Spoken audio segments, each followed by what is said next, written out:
گری نروند، ایشان با دزدی نروند، با یک کار زیج دست نزدن. از همون مبلغ هر کسی مراجعت کرد نفقه تعیینشان کنید. مگر این خوب نمی شود؟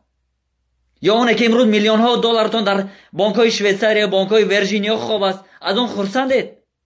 گمان میکنید که بعد از 1 ساعت شما زنده اید و میمورید؟ باوری دارید که شما زنده اید بعد از 1 ساعت؟ همون میلیون ها دلار در همون بانک به شما کمک میرسونند؟ گمانم نه. وقتی که مردید همون همسرتان باز یگان شوهر دیگر میکند، پولتان برای باجهتان میماند، یا دامادتان میگیرد با دخترتان میخورد، در خانه شما میاد باجهتان زندگی میکند، رحمتتان نمیگوید. زنی زور داشتی میگوید، دختری زور داشتی، ولی نمیگوید که تو ایمانی خوب داشتی، تو مسلمانی خوب بودی، خدا تو را رحمت کند نمیگوید. دلم سوخت، خدا یک از دلم سوخت.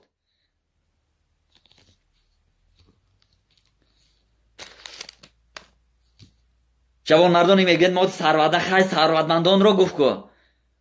شما در شبکه اجتماعی هستید. من امروز نوارهای حاجی میرزا بابایشان نوردین جان، ایشان عبدالرحیم عبدالقادر دیگر و دیگران هستند، خدا برکتشون دهد. نوارهایشان را تماشا میکنم. در زیر هر یک نوار شرح ها است، کامنت ها است و شماره لایک ماندگی ها را میبینم 10,000 5,000 1,500 200 نفر 300 نفر. ولی یک فاحشه وقتی که میبره در شبکه اجتماعی جسم و جثه خود را نمایش میدهد، شما بیناموسا همه یک بار تا صدها هزار 200,000 تا 1 میلیون لایک میمونید، نوارهایشان را تماشا میکنید، آن را پهن و پریشان میکنید. خداوند در قرآن کریم برای هر یک مردی مسلمان امر کرده که در کار نیک به مردمی مسلمان کمک کنید و در پهن کردن و رشد کارهای زشت به برادر و خواهرانتان کمک نکنید. من مضمونشان را آوردم این آیه کریم را. خدا شما را شرم دهد. امروز ما بعضی ها در زیر همون نوار نوشتن که فلان است بهمدان است، باز تنت ملامت کردن برای ملت تاجیک که فلان گونه زنش همین خیل شده است. همون زنی که امروز با بیراهگی دست داده است، امروز عیب ما مردان هم است. گفتم که اگر میتوانید کمکشان کنید، نمیتوانید در حقشان دعا کنید، خداوند خودش هدایت کند. ولی به هیچ وجه خداوند ما و شما را نمیبخشد.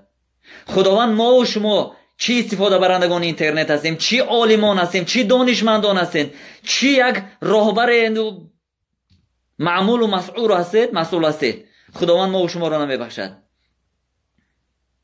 کلکم راعیون و کلکم مسئولون عن رعیته گفتند. هر یک راهبر در نزد خداوند از زیر دستانش، از مردمی که در اطاعتش هستند جوابگر است. امروز همه باری گناه کلان ها خیر اکنون شد، دیگران کار نداره. ما در شبکه اجتماعی تماشا میکنیم، فحشا رو دیدیم، یک لایک میمونیم، یک خرسند میشویم، خیر گذشت رفت. در زیر نواری که اونجا راهی راست را هدایت میکنن، لایک موندن میترسین، چون که مبادا این لایک شما از جانب مقامات مورد پرسجو قرار بگیرد. نمیترسید که انا همون چیزی که وقتی یک زنی عریانی را میبینید، یک دختری بی حیایی را میبینید که زیبایی های خود را به خاطر پیدا کردن $100 و $200 در یک یوتیوب یا اینستاگرام و دیگر و بلا و بتر به نمایش میگذارد و یک بوسه هوایی به شما میفرستد، روانش میکنه، این هم ترغیب فحشا است. این هم در نزد خداوند اگر امروز مأموران پلیس برای این کار شما را، برای این لایک ماندنشان جزا ندهند، در پیشگاه خداوند مأموران خداوند به شما جزا میدهند. شما زیرا ترغیب فحشا را کردید. امروز اگر شما نمیترسید از خدا، روز میآید که بعد به چشمتان میآید، بعد درک میکنید چقدر وزنین است. خدایا هر کی ما رو شما رو در راه راست هدایت کند. ولی بار دیگر من خطابه به همه عالمان و دانشمندان میکنم، امروز بهانه نکوبید، نترسید.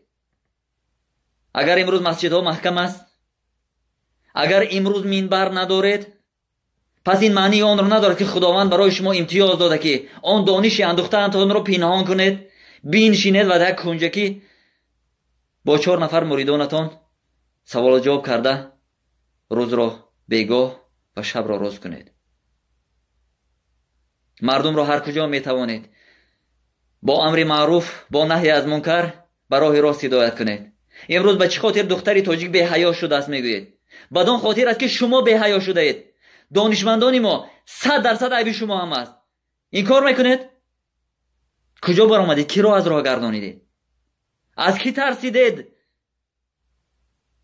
از خدای خود ترسیدید دیگر سخن نگفتید.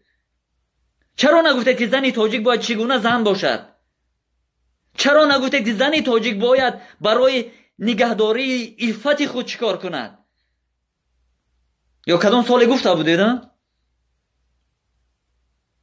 خدا ما و شما را هدایت کند.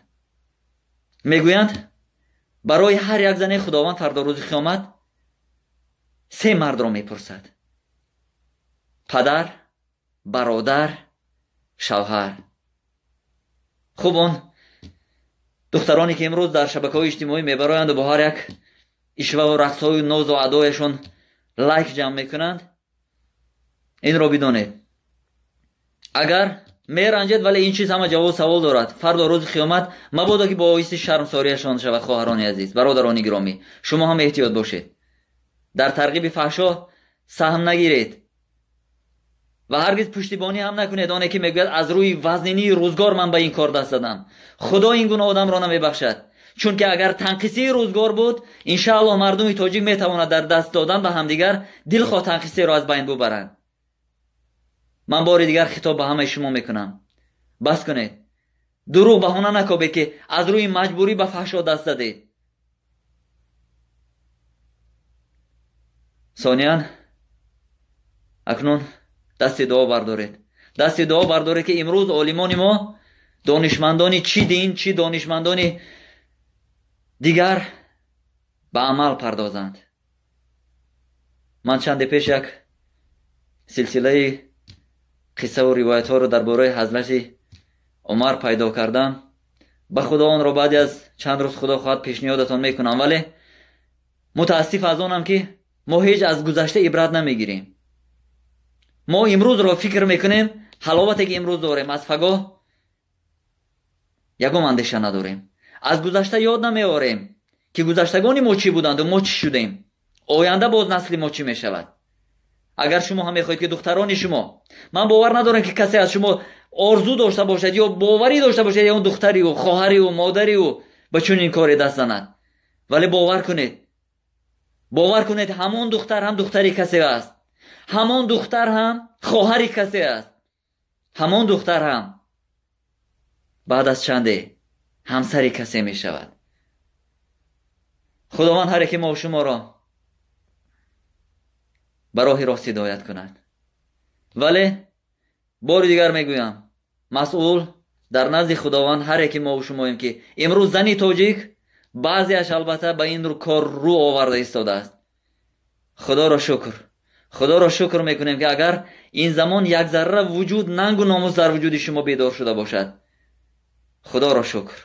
ولی اگر نه، باز هم در دعوت خواهیم بود تا در وجود شما ایمان را باز بیدار کنیم، تا در وجود شما ننگ و ناموس ملی و دینیتون را بیدار کنیم که دیگر ان همین گونه خواهر و مادران ما زار یک تنگه پوچ فلزی هر خروخین گله نشود.